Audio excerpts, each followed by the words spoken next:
So what are we talking about here? We're talking about utilizing your guidance system to know what's upstream and what's downstream. We're talking about you using 2 points of vibrational relativity in order to know. Just like the navigational systems in your vehicles, Jerry and Esther have 4 different kinds now.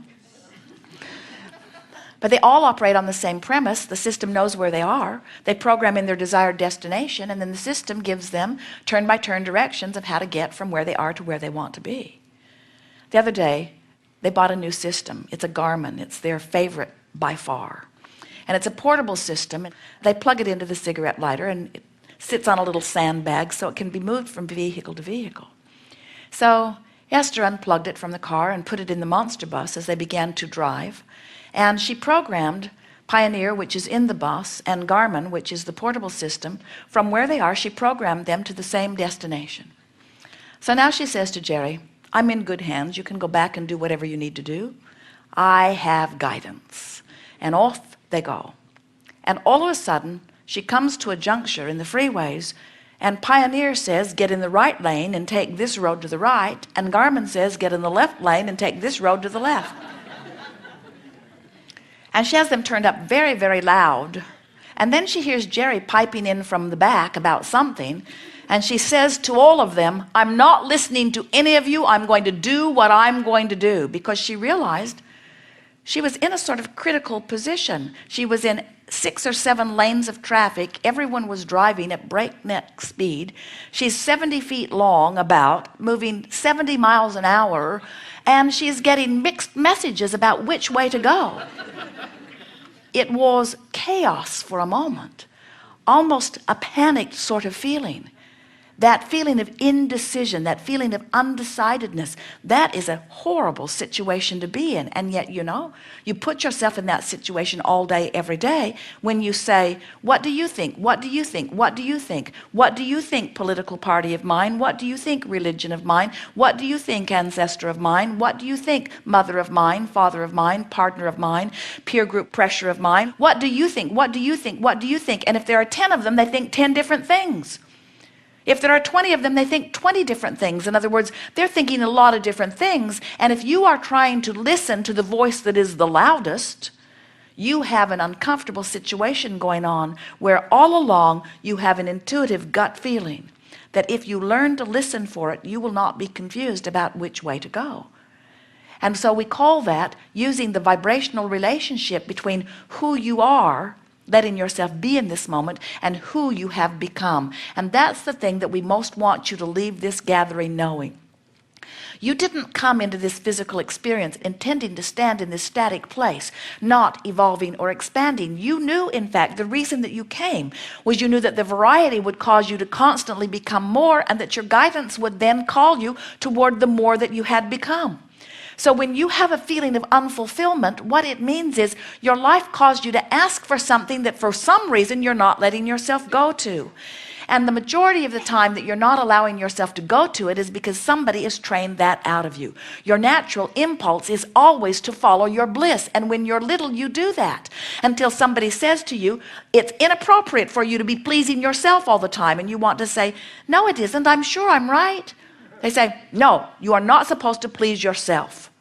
And in very short order, you learn, because they're bigger than you are, that sometimes it goes better for you initially if you please them. Because most of them are still trying to control the conditions, and they convince you, when you do that, I feel bad, and when you do that, I feel good. So you should do what makes me feel better.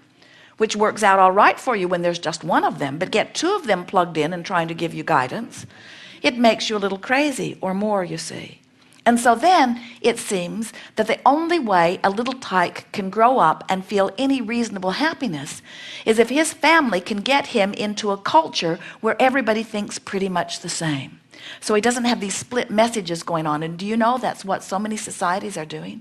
They want to put their children in special schools, and they want to keep their children from being exposed to this, and they want to cloister them. They want to put them into a dark cave where they cannot be exposed to things that might cause them some concern or some confusion.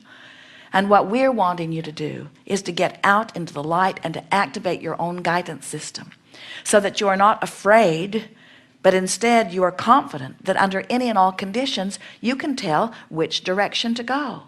Because the call of source, once you begin to listen to it, is an undeniable call. You'll get so wise that you'll know that source always calls you toward kind words, never critical words. You'll get so sensitive to the call of source that when you're hating someone for their color, for their religion, for their whatever, you'll get so sensitive to the call of source that you'll know, I am violating the very premise from which I was born and to that which I have become. Hatred does not become me, you will discover. When you find fault with yourself, you'll come to know that's me choosing to think about myself in a way that source never does, and I'm splitting my energy. When you hate someone else, you'll realize I'm finding a thought that source would never find, and I'm splitting my energy. When you drop bombs in the name of God, no matter which side of the battle you're on, we promise you your energy is split. You never, ever, ever do anything like that from your place of alignment with source.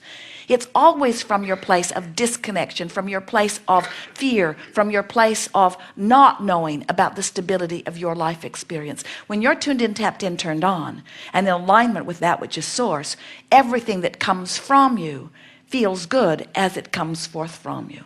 And so, in time, with a little bit of practice, worse, better, worse, better, worse, better, worse, better, you'll get so in sync with the natural rhythm of who you are that you will be able to look at something that is abhorrent in nature, maybe the behavior of your government or someone else's, maybe the behavior of someone in your community, maybe the behavior of someone in your family or in your relationship, and you will be so accustomed to be in alignment with source that you can see them in their behavior, in their condition that is abhorrent. And you will still be able to see them through the eyes of love because you have discovered what unconditional love really is. Unconditional love is training myself into the rhythm of who I am rather than responding to the conditions. Unconditional love is tending to my vibration first and then experiencing what law of attraction yields to me as a result of that, rather than looking out into an environment and attempting the impossible, which is to control conditions. You can't control your children, have you noticed? And when you try, they don't like you. And you don't like you either. When you understand that they've got guidance within them, and when you let your dominant intent be to live your life by example, which is to get in the flow of that which you are and be in alignment with that which you are as much as you can. When you set that example for your children, you teach them self-sufficiency. You teach them the only place that they will ever really find freedom and empowerment. You teach them that freedom and empowerment comes from personal alignment, and then they can go out into the world without hating and without altering conditions, and they can live happily ever after, going with the stream, living out the legacy that they set forth even before they were born into this body, and that they have added to every waking moment since. We've just given to you the best version that we've ever given of how this all fits together and of who you are. You are source energy in physical bodies, and life is supposed to be good for you. And if it isn't, it is your doing. Because everything that you are living and everything that you are feeling is about only two factors: how fast your stream is flowing and which way you're pointed in it. And you've got control of both. Your life caused you to make your stream go the speed that it is going. The direction or choices that you are making are what are responsible for the way the stream is carrying you or beating you up. And now you know that. You will never again feel negative emotion and not know the simple truth that it tells you is that you are bucking the current of who you've become. In other words, you are defying something that you have already become, and you just can't do that and feel good. You got to turn and go with the flow. And all day here today, we'll chat with you about how to do that relative to the subjects that are important to you. There is nothing that is off limits here. Every question is eagerly welcomed. You will notice the perfect unfolding. And of course, you're getting the theme of this gathering, aren't you? The art of allowing. The art of allowing myself to go in the direction of that which I truly am. How good is that?